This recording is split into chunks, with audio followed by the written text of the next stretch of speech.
యువతను వంచిన మోసకారి కాంగ్రెస్ సర్కారుపై బీఆర్ఎస్ పోరుబాట పట్టింది. ఈ నెల 18న సరూర్ నగర్లో యువ సంగ్రామ సదస్సు నిర్వహిస్తున్నది. ఈ సదస్సుకు యువకులు భారీ ఎత్తున తరలి రావాలని గులాబీ నేతలు పిలుపునిచ్చారు.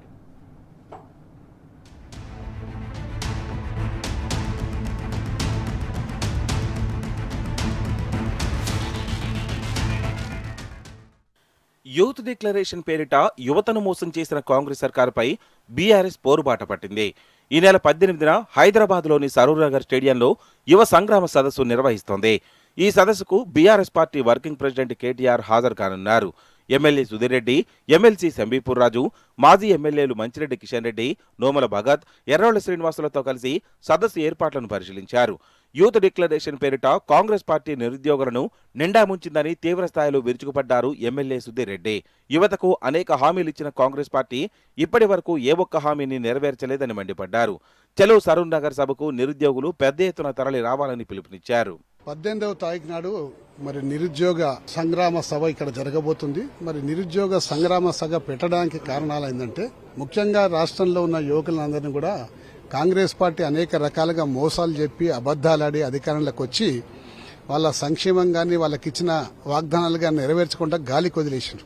ముఖ్యంగా నిరుద్యోగులకు అందరికీ కూడా ఒక సంవత్సరంలో 2 లక్షల ఉద్యోగాలు ఇస్తామని చెప్పి దాదాపు 3 సంవత్సరాలు కావస్తుంది. ఇప్పుడు దాదాపు ఇచ్చింది వాళ్ళంతా కూడా. నిన్న నోటిఫికేషన్ 8,000, అంతకన్నా ముందు ఒక 12,000, 20,000 ఉద్యోగాలు మొత్తం టోటల్గా 1,00,000 ఉద్యోగాలు ఇస్తామని చెప్పిండ్రు.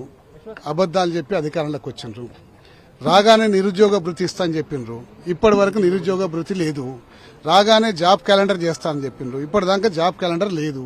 అలాగే ఇంజనీరింగ్ విద్యార్థులు, డిగ్రీ కళాశాలలో చదువుతున్న విద్యార్థులకు అందరూ కూడా ఫీజు రీఎంబర్స్మెంట్ ఇస్తామని చెప్పేసి ఇప్పటి వరకు ఫీజు రీఎంబర్స్మెంట్ ₹1 కూడా ఇవ్వకపోవడం వల్ల ప్రైవేట్ కాలేజీల యాజమాన్యాలు అందరూ కూడా ఆ ఫీజు మాకు రీఎంబర్స్మెంట్ రాలే కాబట్టి మీ సర్టిఫికెట్లు ఆపుకుంటాం, మీ చదువు అయిపోయినా మేము సర్టిఫికెట్లు ఇవ్వమని చెప్పి సర్టిఫికెట్లు వాళ్ళ వద్ద ఆపుకోవడం వల్ల పై చదువులు చదవలేక వేరే దాటికి ఉద్యోగానికి దరఖాస్తు చేయలేక ఆ విద్యార్థి లోకం అనేక రకాలుగా కష్టాలు పడుతుంది. కాబట్టి విద్యార్థి నిరుద్యోగులకు సంబంధించిన కార్యక్రమాన్ని ఇక్కడ ఏర్పాటు చేయాలని చెప్పి కేసీఆర్ గారు, మా నాయకుడు కేసీఆర్ గారు ఇచ్చిన ఆదేశాల మేరకు కేటీఆర్ గారు, హరీష్ రావు గారు అందరూ కూడా ఈ జీహెచ్ఎంకి సంబంధించిన శాసనసభ్యులు, ఉద్యమకారులు, ముఖ్యంగా మాజీ కార్పొరేటర్లు, శాసన మండలి సభ్యులు సంబీపూర్ రాజు గారు అందరూ కూడా సంయుక్తంగా ఈ మీటింగ్ యొక్క బాధ్యత తీసుకుని సింగ్ గారు విద్యార్థి నాయకుడు బాధ్యత తీసుకుని సక్సెస్ చేయాలని చెప్పి కోరుకుంటున్నాము.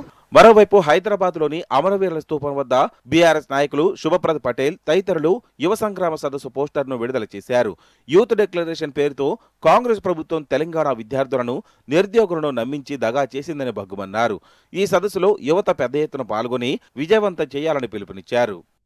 రేవంత్ రెడ్డికి కన్ను తెరిపియాలని, ఈ ప్రభుత్వానికి ఆలోచన రావాలని పెద్ద ఎత్తున కార్యక్రమం తీసుకోవడం, యువతను ముందుకు తీసుకురావడం జరుగుతూ ఉంది. ఈ 18వ తారీఖు నాడు పెద్ద ఎత్తున కార్యక్రమం చేస్తాం. తప్పకుండా ఈ ప్రభుత్వానికి కన్ను తెరిపించే విధంగా కార్యక్రమం ఉంటుంది.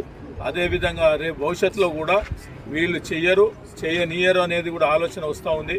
కాబట్టి ఖచ్చితంగా ఏది ఏమైనా సరే ఇచ్చిన హామీ ప్రకారంగా నిలబెట్టుకుంటారా లేకపోతే తప్పుకుంటారా అనే ఆలోచన కార్యక్రమం తీసుకోవాలని మేము నిర్ణయించడం జరిగింది.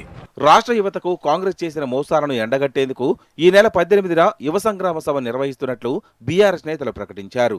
యూత్ డిక్లరేషన్ పేరిట రేవంత్ సర్కార్ ఇచ్చిన హామీలన్నీ తొంగలో తొక్కిందని, సీఎం రేవంత్ తన వైఫల్యాలను కప్పిపుచ్చుకోవడానికి డైవర్షన్ డ్రామాలు ఆడుతున్నాడని మండిపడ్డారు. నిరుద్యోగ భృతిపై రేవంత్ సర్కార్ సమాధానం చెప్పాలని నిలదీశారు.